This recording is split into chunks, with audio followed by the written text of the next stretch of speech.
नमस्कार, मैं हूं सचिन चौहान। स्वागत है आपका हमारे खास कार्यक्रम जनता सरकार में, जिसमें हम बात करेंगे सत्ता के सिंहासन से लेकर जनता के सरोकार तक। साथ ही हम आपको बताएंगे प्रदेश सरकार की हर उस योजना के बारे में जिसका सीधा संबंध हरियाणा की जनता से है, जो योजनाएं प्रदेश के विकास को नई गति प्रदान करेंगी और हरियाणा की जनता का चहुमुखी विकास भी करेगी, ताकि प्रदेश की जनता तरक्की की राह पर आगे बढ़े और हरियाणा प्रदेश निरंतर उन्नति की नई ऊंचाइयों को छूता हुआ प्रगतिशील रहे। तो अगले 30 मिनट तक बने रहिए हमारे साथ और देखते रहिए जनता सरकार।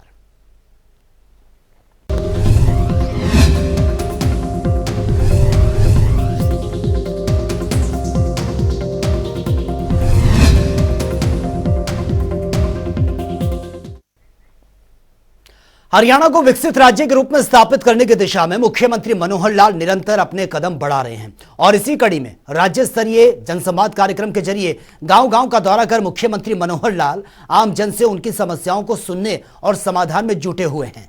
भिवानी जिले के दौरे पर मुख्यमंत्री मनोहर लाल ने तोशाम और धनाना गांव का दौरा किया है, आमजनों से सीधा संवाद किया और देश भर में नाम रोशन करने वाले हरियाणा की बेटी नीतू घनघस के गांव भी वो पहुंचे हैं और मुलाकात भी की है। ये रिपोर्ट आप देखिए।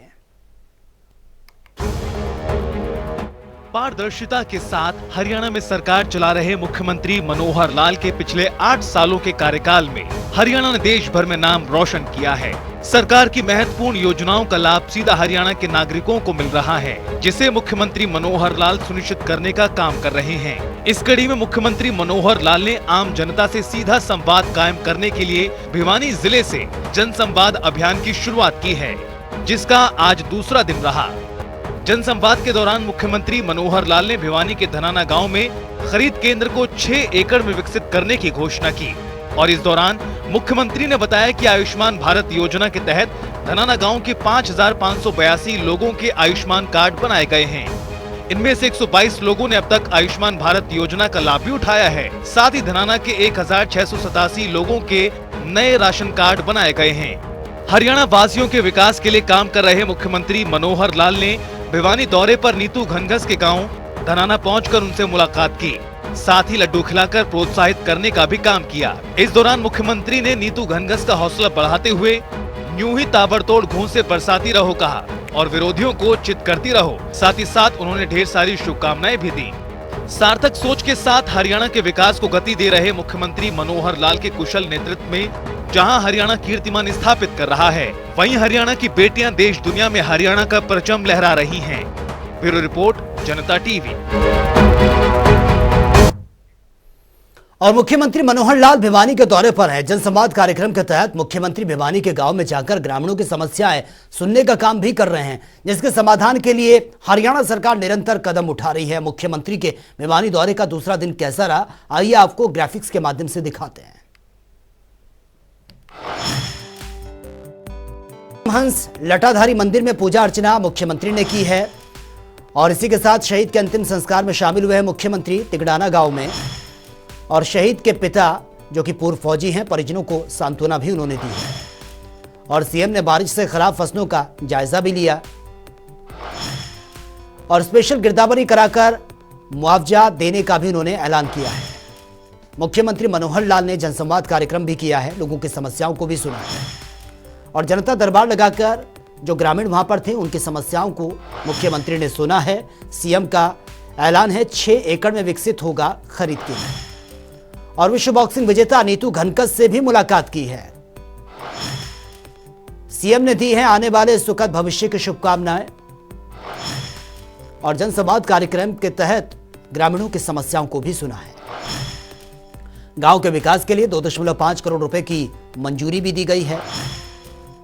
बापोड़ा गांव में भगवान परशुराम भवन में मुख्यमंत्री ने पूजा अर्चना भी की है और सीएम मनोहर लाल ने जनसंवाद के तहत लोगों की समस्याएं सुनी हैं बापोड़ा गांव में और शहीद मथन सिंह के परिवार वालों से भी मुख्यमंत्री मिले हैं और यहां पर पहुंचकर मुख्यमंत्री ने बापोड़ा गांव में बड़ी घोषणाएं भी की हैं।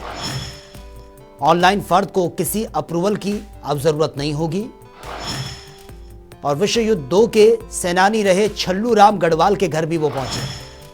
छल्लू राम गढ़वाल को मिला था विक्टोरिया क्रॉस मेडल और राधा स्वामी सत्संग भवन का भी मुख्यमंत्री ने दौरा किया है।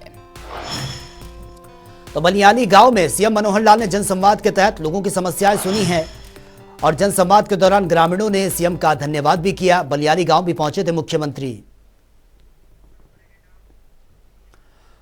और वही मुख्यमंत्री मनोहर लाल भिवानी दौरे पर है, जहां वो गांव-गांव जाकर जनसंवाद कार्यक्रम के जरिए लोगों की समस्याओं को सुन रहे हैं और उनके समाधान के लिए काम भी कर रहे हैं। हरियाणा के विकास को सार्थक सोच और मनोहर योजना के जरिए गति दे रहे मुख्यमंत्री मनोहर लाल का जनसंवाद कार्यक्रम समेत जनता की समस्याओं को लेकर क्या कुछ कहना है, ये रिपोर्ट आप देखिए।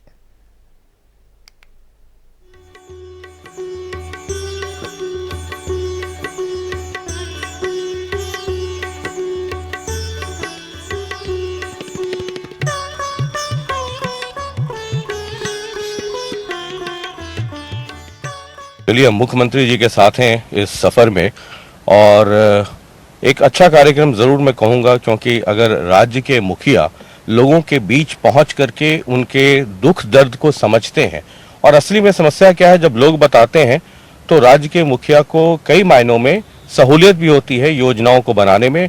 और ये भी कि कई बार ये कहा जाता है कि सरकारी योजनाएं होती तो अच्छी हैं, उसका इम्प्लीमेंटेशन ग्राउंड पे कितना हो पाता है ये बड़ा चैलेंजिंग होता है और वो देखना राज्य के मुखिया का काम है, यानी मुख्यमंत्री का। मुख्यमंत्री जी हैं, हम लगातार सुबह से इस सफर में हैं। ये कई बार चैलेंजिंग हो जाता है, इतने तरह की समस्याएं आती हैं। शशि जी, देखिए, हर व्यक्ति के परिवार के गांव की अपनी अपनी एक समस्या भी होती है, अपनी अपनी उनकी इच्छाएं भी होती हैं। हमारा काम है टोटल मिला के पब्लिक का जो हित है, पब्लिक का जो वेलफेयर है, उसको कैसे साधना चाहिए, क्योंकि व्यक्तिगत कामों की सबकी इच्छा पूरी नहीं हो सकती, लेकिन सामाजिक काम, गांव के काम, सांझले काम जिसको मैं कहता हूँ, वो पूरा करना आसान होता है।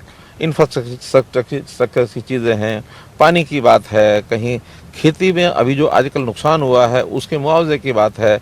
अभी जो सारे विषय उठाते हैं वो सारे हमारे एजेंडे में हम पूरा कर रहे हैं। कोई तुरंत होगा, कोई 2 महीने बाद होगा, कोई 6 महीने बाद होगा, ये सब होंगे। हमने बड़े जो काम किए हैं वो जनता में व्यवस्था परिवर्तन के काम किए, जिसका लाभ मैं प्रत्यक्ष जाके पूछ रहा हूँ, तो लोगों को बहुत बड़ा लाभ है। मुझे इस बात का संतोष है। एक अभी जो आपके इसके पहले गांव में एक जो आप जनसंवाद कर रहे थे, उसमें एक मसला आ गया कि रेलवे की ने जमीन अक्वायर किया तो उसका मुआवजा कम मिला। आप बड़ा कड़क अंदाज में बोल रहे थे, डर नहीं लगता है कि ज्यादा कड़क होने पे कुछ नुकसान भी हो सकता है, क्योंकि जो आपके मित्र हैं इस पार या उस पार वो उसका लाभ उठा लेंगे? ऐसा है, मैं गांव का आदमी हूँ, ये भी सब गांव के आदमी हैं। हमें मालूम है हम जो कह रहे हैं वो ऐसा कोई विषय नहीं कहते जिसके गांव के आदमी को नाराज हो। व्यक्ति को समझा करके बात की जाए तो नाराज नहीं होता। बिना समझाए आपने अपने कड़क अंदाज में सामने वाले को गुस्से में कुछ बोल दिया, उसको धमका दिया, उसकी बात नहीं सुनी, तब नाराज होता है। यदि सामने वाले ने कोई बात पूछी है और आपने उतने ही विश्वास के साथ, उतने कड़क अंदाज के साथ अपनी बात का जवाब दिया, सामने वाला खुश होता है कि देखिए इन्होंने बड़ी मजबूती से अपनी बात कही है। तो हम अपनी बात जो है सत्य बात कहते हैं, मजबूती से कहते हैं। कहीं कोई काम होने वाला तो उसको तुरंत हाँ करते हैं, हाँ होने वाला नहीं होता तो हम फटाक मना भी करते हैं और लोग समझते हैं भाई इसने कहा जो ठीक कहा। एक परिवार पहचान पत्र, जब भी मैं आपका इंटरव्यू करता हूँ और आज भी जब आपका जनसंवाद चल रहा था गांव में, तो आपने एक जो बुजुर्ग महिला थी उनको कहा कि जाकर के लेकर के आओ परिवार पहचान पत्र। वो नहीं कटा, उम्र में भी वो दिख रही थी कि वो क्वालिफाइड हैं, मतलब जो उनका दिखावा था, पहनावा था या जो उम्र थी। तो इस तरह की मुश्किलें आ रही हैं पूरे स्टेट में, ये आपके पास भी फीडबैक है? देखिए, पहले कोई एक समय था कि कोई अकाउंटेबिलिटी नहीं थी। चाहे व्यक्ति जो अपनी सुविधा ले रहा है वो डिजर्व करता है या नहीं करता है, जिसका थोड़ा पहचान थी, जिसका थोड़ा दबाव था या कोई प्रभावित आदमी को कर लेता था, वो जाकर के योजना ले आता था। उसकी कोई आर्थिक अपनी स्थिति हो, कोई उसका लेवल हो, सब लोग अपने तरीके से करते थे। गरीब आदमी को कोई आवाज़ सुनता नहीं था, और जब गरीब की सुनता नहीं था तो सबसे पीड़ा का विषय ये था कि ये बेचारा क्या करेगा। हमने एक सिस्टम बनाया, उस सिस्टम में डिजर्विंग को सब चीज़ मिलेगी, जो डिजर्व नहीं करता है उसको हम कहेंगे कि आपको ये नहीं मिल सकती है। ये साहस करने का काम भी और कोई नहीं कर सका, ये हमने किया है। हमने जहाँ 12.5 लाख राशन कार्ड बनाए हैं, वहाँ 8 लाख राशन कार्ड वो काटे भी हैं, और उन लोगों से पूछा है कि जिसके पास पैसा ठीक है, जो इनकम टैक्स पे करता है, जो सरकारी नौकरी करता है, तो इस प्रकार के लोगों के राशन कार्ड कटने चाहिए कि नहीं कटने चाहिए? सब गांव के लोग कहते हैं हाँ कटने चाहिए, गरीब को मिलना चाहिए। हाँ, इस सारी प्रोसेस में जब अकाउंटेबिलिटी का एक सिस्टम बनाया गया, हमने 72 लाख परिवारों के और ये परिवार पहचान पत्र बनाए हैं, जिसमें से लगभग 34 लाख परिवार ऐसे हैं, आधे के लगभग, जो डिजर्व करते हैं कि उनको सहायता मिलनी चाहिए। इतने बड़े सिस्टम में गलतियां भी रह सकती हैं। जो गलतियां रहती हैं उन गलतियों को ठीक करने के लिए हम 1 महीने के अंदर सारी गलतियां ठीक करते हैं। जब हमने दिसंबर में लागू की ये सारी चीज़ें, तो जनवरी के अंदर हमारे पास बहुत शिकायतें आई। हमने कहा फरवरी मार्च में इसको ठीक करेंगे। जितनी शिकायतें थी मैं समझता हूँ 80 से 90% सब ठीक हो गई हैं। एक 5-10% आज भी इक्का दुक्का मिलते हैं। अब इतने सैकड़ों लोगों में सिर्फ एक महिला ने कहा कि हाँ मेरा राशन कार्ड कटा है, मेरी ओल्ड एज पेंशन कटी है। कहीं ना कहीं गलती रही होगी, या तो गलती से उसकी इनकम ज़्यादा दिखा दी गई है, या उसकी इनकम हो सकता है इस प्रकार की हो, क्योंकि परिवार की इनकम को एक स्पष्ट रूप से बताने में भी लोग संकोच करते हैं। हम कहते हैं कि नहीं, जो आदमी गरीब है उसका लाभ दिलाना चाहिए, चाहे स्वयं कोई मांगे या गांव के दूसरे लोग भी सहायता करें कि भाई ये आदमी कमज़ोर हैं, इनको सहायता मिलनी चाहिए। ये एक भावना लोगों में पैदा हो रही है कि गरीब को मिले, और जो साधन संपन्न है, जो ठीक ठाक है, उसके अगर नहीं भी मिलेगी तो कोई अंतर पड़ेगा नहीं। ऐसी ठीक करने के लिए हम तुरंत आदेश देते हैं कि आज इसका पहचान पत्र लो, कल तक इसको ठीक करके बताओ। आप आज दूसरा दिन है, आप घूम रहे हैं, पहला दिन एक हुआ, दूसरा दिन है, आस्ते आस्ते ये और रवा होगा। आपकी सभाओं में जहां जनसंवाद करेंगे तो आपको भी इस बात का एहसास होगा कि पहले दिन जो भीड़ थी दूसरे दिन बढ़ गई है, तीसरे दिन और बढ़ेगी, क्योंकि ये अपॉर्चुनिटी है कि गांव में मुख्यमंत्री आ रहे हैं तो सीधे उनके पास समस्याएं रखी जाए। पिछले गांव में एक नौकरी को लेकर के नौजवान 1-2 कह रहे थे कि वो वैकेंसी नहीं आई तो ये वैकेंसी नहीं आई, ये एक बड़ा मसला है। और आपको पता है कि अभी हिंदुस्तान नौजवानों का हिंदुस्तान हो गया, हरियाणा में भी उनकी तादाद बढ़ी है, ये एक बड़ा मसला है। देखिए, जैसे मैंने स्पष्ट कहा था अभी कि हर नौजवान को सरकारी नौकरी तो मिल नहीं सकती। सरकारी नौकरी बहुत कम होती है। हमारे अगर प्रदेश में 4 लाख नए लोग जिनको काम की तलाश होती है वो हर साल बढ़ते हैं, आते हैं, क्योंकि जन्म दर जैसी है। जन्म की दर लगभग 18 वर्ष की आयु को पार करने वाले लोग हैं। आधे उसमें से ऐसे होते हैं जुट जाते हैं, चाहे व्यापार करने वाले लोग, उद्योग वाले लोग, या अपना कोई इंडस्ट्री छोटी बड़ी चलाते हैं और उसमें कोई दुकान करते हैं, या जिस प्रकार के खेती करने वाले भी हैं। ऐसे प्रोफेशनल कामों में जुड़ते हैं। बाकी सब लोगों को अपनी योग्यता के हिसाब से, पढ़ाई के हिसाब से अवसर उपलब्ध कराना पड़ता है। सरकारी नौकरी मात्र 20,000 ही नौकरी साल की होती है, इससे ज़्यादा होती नहीं है। लेकिन बाकी लोगों को प्राइवेट क्षेत्र में नौकरी मिले, वो स्वयं नए रोजगार खड़े करें। स्टार्टअप की नई पॉलिसीज आ रही हैं कि खुद काम करते हैं, उनको साधन उपलब्ध कराए जाते हैं, बैंकों से लोन दिलाए जाते हैं, सरकार भी उनकी मदद करती है, स्किलिंग करा करके, और उनका लेवल ऊंचा किया जाता है कि अपना छोटा बड़ा काम कर सकें। हमने मुख्यमंत्री परिवार अंत्योदय उत्थान योजना, इस योजना में भी तय किया कि 2 लाख लोगों को रोजगार लायक बनाया जाए, वो हम कर रहे हैं। हमने HKRM के माध्यम से जो आउटसोर्सिंग की नौकरियां हैं वो देनी शुरू किए हैं। उसके साथ प्राइवेट उद्योग को भी जोड़ रहे हैं, ताकि हमारे HKRM डाटा जो है, उस डाटा में से अगर प्राइवेट भी कोई उसमें नौकरी के लिए लेना चाहता वो ले सकते हैं। ऐसे सब काम किए हैं। लेकिन इच्छाएं तो इच्छाएं हैं। हर कोई कहता है कि मुझे सरकारी नौकरी मिले, इसलिए ये एडवर्टाइजमेंट नहीं निकली है, वो नहीं निकली है। सरकार में जो आवश्यकता होती है वो एडवर्टाइजमेंट निकलती है। और अब तो हम CET कॉमन एलिजिबिलिटी टेस्ट के माध्यम से ग्रुप C की लगभग 35,000 नौकरियां देने जा रहे हैं। ग्रुप D का भी हम एग्ज़ाम लेने जा रहे हैं, उसमें से भी लगभग 15 से 20,000 नौकरी मिलेंगी। तो ये नौकरियां सरकारी जो है मेरिट पर मिलेंगी, मेरिट के अलावा किसी को नहीं मिलेंगी। और ये लोग बड़ा संतोष व्यक्त करते हैं, सब कहते हैं कि जिसको मिली है मेरिट से मिली है। ये जो नौकरियों का जिक्र कर रहे हैं आप CET का, ये 35,000, 15,000 या 20,000, ये कब तक उम्मीद है कि एडवर्टीजमेंट आ जाएगा या प्रक्रिया शुरू हो जाएगी? ग्रुप C का CET का एग्ज़ाम हो चुका है। उसमें 2 एग्ज़ाम होने हैं। पहला एग्ज़ाम हुआ है जिसमें लगभग 3.5 लाख लोगों ने पास किया है, क्वालिफाई किया है। उसके बाद उनमें से नौकरियों के हिसाब से 4 टाइम्स, यानी 35,000 नौकरियां हैं तो 1,40,000 जो मेरिटोरियस हैं उनका दोबारा से एक एग्ज़ाम होगा। वो पोस्ट के हिसाब से होगा। हर एक पोस्ट में जो क्वालिफिकेशन होती है उसके हिसाब से, कहीं उसमें इंजीनियरिंग के भी हैं, कहीं उसमें बाकी भी प्रकार की जो विधाएं होती हैं, उस टाइप की नौकरियां होती हैं जिसमें छोटा मोटा अलग अलग क्वालिफिकेशन भी होती है। ऐसे ग्रुप्स बना करके लगभग 50 ग्रुप्स में ये सारी 35,000 नौकरियों के लिए छोटे छोटे ग्रुप की और एग्ज़ाम द्वारा होंगे। और मुझे लगता है ये हम मई के महीने में शुरू करेंगे। मई जून जुलाई के अंदर ये प्रोसेस पूरी हो जाएगी। ये जो आपका 1-1.5 दिन हो चुका है, तो मुख्य तौर पे क्या समस्याएं आ रही हैं जब आप ग्राउंड पे जा रहे हैं? लोग क्या दर्द लेकर के आ रहे हैं आपके पास? देखिए, समस्याओं में ग्रामीण क्षेत्र के अंदर खास करके पानी की समस्या ज़्यादा है, पानी की निकासी की समस्या ज़्यादा है, मुख्य रूप से ये चीज़ें हैं। इरिगेशन का पानी कम मिलता है, वो हमको भी मालूम है कि जितना पानी हमारे पास है उतना ही हम दे पाएंगे। हाँ, हम उनको जब समझाते हैं नई नई विधियाँ कि हमने माइक्रो इरिगेशन के जो काम शुरू किए हैं उससे पानी की खपत कम होगी, इसी प्रकार से पानी की रिसाइकलिंग करके उसको रीयूज़ करना, ये भी हम लोगों को बताते हैं, तब उनको लगता है कि ये काम भी ठीक हो रहा है। ज़मीन के अंदर पानी जो दोहन ज़्यादा कर लिया, लेवल बहुत कम हो गया, रिचार्जिंग के लिए कि वर्षा का पानी रिचार्ज करके ज़मीन के अंदर डाला जाए, ये भी लोगों को समझ में आता है। तो बहुत ऐसे विषय हैं जो लोगों को ध्यान में आते हैं।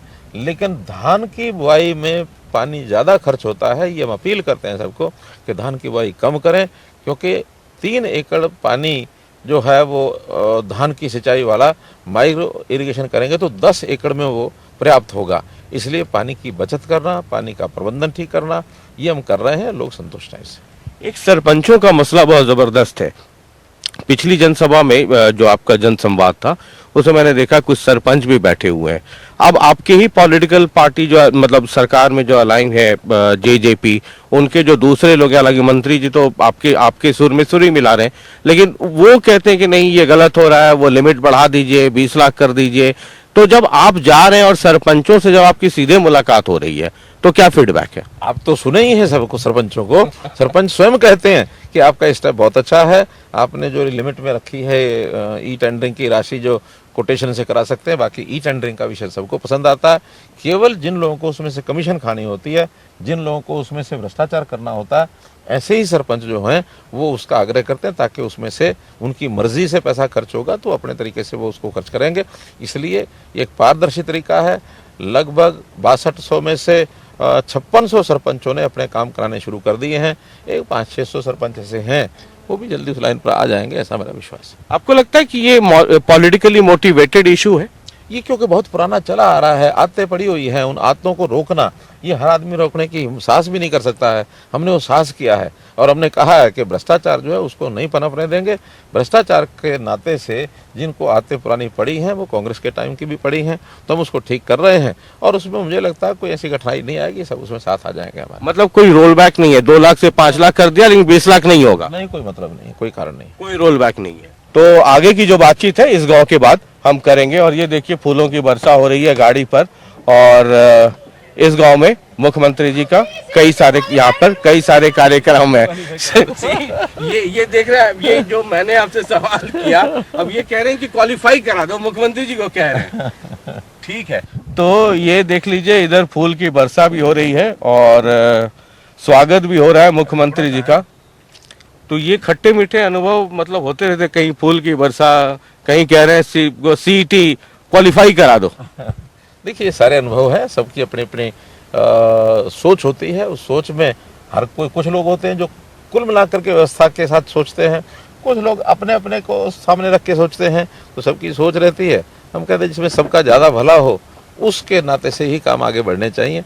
अब किसी को लगता है कि मेरा नाम रह गया, सीईटी क्वालिफाई करेंगे तो मेरा नाम जुड़ जाएगा, अंतर इतना ही है। हम कहते हैं सीईटी में भी जो अपर 4 टाइम्स हैं उनको एग्जाम लेकर के उसमें से नौकरी देंगे। 1:4 अपने आप में टैलेंट जो आना होता है आ जाता है, उससे नीचे का व्यक्ति उसमें ऊपर वाले 1 में पहुंच जाएगा, ऐसा संभावना नहीं होती।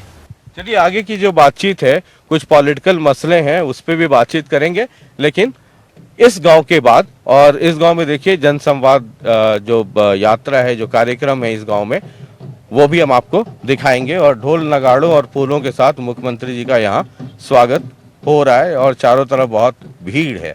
तो इसके बाद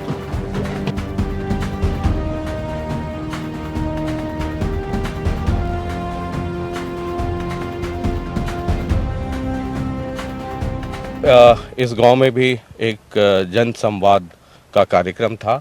और सिर्फ जन संवाद नहीं है, कई घरों में जा रहे हैं, लोगों से मिल रहे हैं, और कहीं चाय का कार्यक्रम है, कहीं अभी रास्ते में एक जगह मृत्यु हो गई थी तो वहाँ दाह संस्कार हो रहा था। मुख्यमंत्री जी ने गाड़ी रोक करके वो खुद वहाँ गए और श्रद्धांजलि अर्पित किया। तो ये सब तो दौर चल रहा है सर, लेकिन अब आप जब ये कर रहे हैं तो वो जो मेरी एक लाइन है, बेइंतहा इश्क, वो दूसरे जो खेमे हैं उसमें बहुत खलबली है। कह रहे हैं कि मुख्यमंत्री जी तो पोर्टल वाले मुख्यमंत्री जी थे, अब जब पोर्टल फेल हो रहा है तो मुख्यमंत्री जी को डायरेक्ट कनेक्शन ट्रांसफार्मर में तार जोड़ना पड़ रहा है। ये पोर्टल वोटल सब वाईफाई से फेल हो गया तो मुख्यमंत्री जी को समझ में आया, अब वो कह रहे हैं कि लोगों से मिलो, डायरेक्ट कनेक्शन बनाओ। देखिए, जो पोर्टल चलाए गए हैं उससे कितना लाभ हुआ कितना नहीं हुआ है, उनकी परेशानी ये बढ़ गई थी और उस परेशानी बढ़ने के कारण से उन्होंने कटाक्ष करने शुरू किए कि ये पोर्टल से होगा, वो पोर्टल से होगा, वो पोर्टल से होगा। अगर ये पोर्टल ना होता तो ये ऑनलाइन जितनी सर्विसेज हैं हमें नहीं दे पाते। अगर ये पोर्टल नहीं होता तो हमने 365 सर्विसेज जो आज सिस्टम से यानी ऑटोपोल सिस्टम से जोड़ी, राइट टू सर्विस कमीशन के माध्यम से जो हम सेवाएं तय करते हैं, राइट टू सर्विस जो एक्ट है, उस एक्ट में हर किसी को निश्चित समय पर नौकरी यानी उनके काम होने चाहिए। लेकिन जब नहीं होते हैं तो पहले लोग धक्के खाते रहते थे, उनको पता नहीं था इसके बाद कहाँ जाएं। अब ऑटोमेटिकली अपील होती है, फर्स्ट अपीलेंट, फिर ऑटोमेटिक अपील सेकंड अपीलेंट पर होती है। 7 लाख ऐसी कंप्लेंट्स का हल इस पोर्टल के माध्यम से निकला, वरना वो 7 लाख लोगों के काम अगर रुकते तो ये सब दफ्तरों के चक्कर काट रहे होते। आज हमारे दफ्तरों में जितने भी, चाहे जिले के हैं, चाहे ब्लॉक के हैं, चाहे सब डिवीजन के हैं, इवन प्रदेश के भी, वहाँ संख्या कम आ रही है। क्यों आ रही है? लोगों को पता है कि हमने अपनी बात जो इस पोर्टल के माध्यम से पहुंचा देनी है। सारे सिस्टम बन गए हैं। अभी हमने सीएम विंडो के नाते से लगभग 10 लाख कंप्लेंट्स का एक एक्शन टेकन, ये सारा कंप्लीट हो गया है। अगर ये 10 लाख लोगों का नहीं होता तो आप हिसाब लगाइए कि हर साल 1.25 लाख लोग चंडीगढ़ के चक्कर काट रहे होते। तो हमने तो लोगों को सुविधाएं दी हैं। अब इन सुविधाओं का लाभ कितना हुआ है, उन पोर्टल्स का आखिर लाभ हो रहा है कि नहीं हो रहा है, इसकी जानकारी लेने के लिए हमको जनता में एक बार तो जाना ही पड़ेगा। अब हम जनता में गए, सब लोगों ने कहा कि हाँ, राशन कार्ड इतने बन गए, बहुत अच्छा हो गया, नौकरियां इतनी लगी हैं, ट्रांसफर ऑनलाइन हो गए हैं, और अब मुख्यमंत्री अंत्योदय परिवार उत्थान योजना के नाते से इतने लोगों को रोजगार मिल गया है, इतने लोगों की ओल्ड एज पेंशन बन गई है। आखिर इनके समय में क्या होता था सिवाय लोगों को चक्कर कटाने के, और कुछ ये करते नहीं थे। हमने कहा कि नहीं, अपने काम को परिवार खुद करे।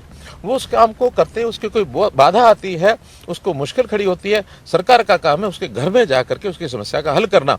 घर में जाने के लिए उसका और हमारा जो लिंक ये पोर्टल्स के माध्यम से बना है, आज 3.25 करोड़ जनता ये हमारे साथ जुड़ी हुई है इन्हीं पोर्टल्स के माध्यम से। हमको किसी के पास जाना होता तो केवल उसका हालचाल पूछने जाते हैं, उसको हमारे पास तकलीफ लेके आने की आवश्यकता नहीं है। पोर्टल के माध्यम से चाहे वो फसल बेचने के लिए, चाहे डायरेक्ट ट्रांसफर उसको जो पैसा किया जाता है वो उसके माध्यम से किया जाता है। 55,000 करोड़ रुपया हम किसानों के खातों में इस पोर्टल के माध्यम से ही ट्रांसफर कर सके हैं। तो इसलिए काम को करने की जो गति बनी है वो केवल इन पोर्टल्स के माध्यम से ही बनी है। तो फिलहाल मुख्यमंत्री जी का ये जन संवाद यात्रा है वो अभी जारी है। बहुत बहुत शुक्रिया, नमस्कार।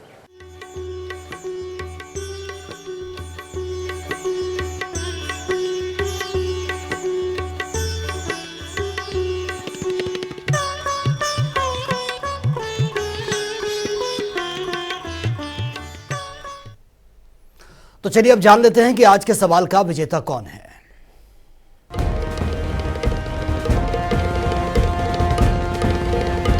तो बात अब आज के विजेता की। जैसा कि आप जानते हैं, हर रोज एक नया सवाल पूछते हैं और सही जवाब देने वाले के नाम और तस्वीर अपने टेलीविजन स्क्रीन पर दिखाते हैं, साथ ही उसको उपहार भी देते हैं। तो चलिए अब जान लेते हैं कि कल का हमारा सवाल क्या था और कौन है इसका विजेता। कल का हमारा सवाल था, प्रधानमंत्री उज्ज्वला योजना की शुरुआत कब की गई थी? इसका सही जवाब है 1 मई 2016। ढेरों जवाब आए, लेकिन हमारे विजेता हैं चंडीगढ़ से मंजीत राणा। मंजीत, आपको बहुत बहुत बधाई। तो फिर पूछेंगे आज का सवाल, देखते रहिए जनता टीवी।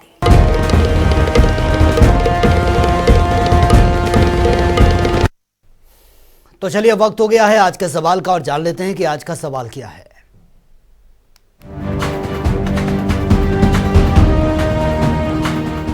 हर रोज की तरह हाजिर हूं आज का सवाल लेकर। जैसा कि आप जानते हैं, हर रोज एक नया सवाल पूछते हैं और सही जवाब देने वाले के नाम और तस्वीर अपने टेलीविजन स्क्रीन पर दिखाते हैं, साथ ही उसको उपहार भी देते हैं। तो चलिए हम नजर डालते हैं आज के सवाल पर। मुख्यमंत्री दुग्ध उपहार योजना का शुभारंभ कब किया गया था? ए 4 अगस्त 2021, बी 5 अगस्त 2020, सी 6 अगस्त 2022, डी 8 अगस्त 2019। तो दीजिए सही जवाब और बढ़िए विजेता।